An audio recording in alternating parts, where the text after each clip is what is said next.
মর্মান্তিক পথ দুর্ঘটনায় মৃত্যু বাইক আরোহী দুই যুবকের।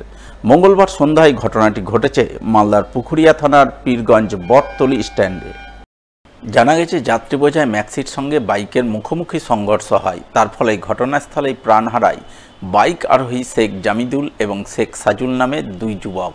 তাদের বাড়ি পুখুরিয়া থানার মহারাজপুর অঞ্চলের গোকুলনগর গ্রামে। ঘটনার পরপরই ঘাতক ম্যাক্সি ফেলে চালক চম্পট দেয়। পরে পুখুরিয়া থানার পুলিশ ঘটনাস্থলে পৌঁছে প্রথমে মৃতদেহ দুটি উদ্ধার করে ময়না তদন্তে পাঠায়। পরে গোটা ঘটনা খতিয়ে দেখতে তদন্ত শুরু করে বলে জানা গেছে।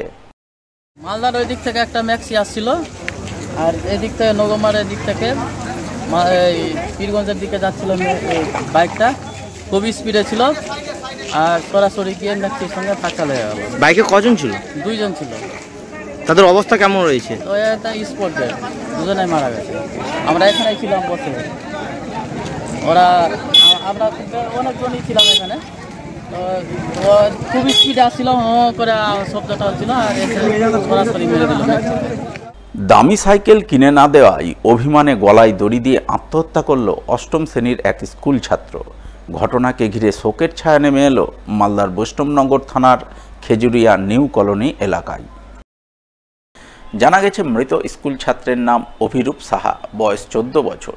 সে এনটিপিসি কেন্দ্রীয় বিদ্যালয়ে অষ্টম শ্রেণীতে পড়াশোনা করত। সম্প্রতি অভিরূপ তার বাবা অজিত কুমার সাহার কাছে একটি দামি সাইকেল কিনে দেওয়ার বায়না করে, কিন্তু অজিতবাবু দামি সাইকেলের পরিবর্তে ছেলেকে অন্য একটি সাইকেল কিনে দেন, যা অভিরূপের পছন্দ হয়নি। তাই মঙ্গলবার বিকেলের দিকে সে তার বাবার উপর অভিমান করে বাড়িতেই গলায় দড়ি দিয়ে আত্মহত্যা করে বলে খবর। পরে বৈষ্ণবনগর থানার পুলিশ গিয়ে মৃতদেহটি উদ্ধার করে ময়না তদন্তে পাঠায়।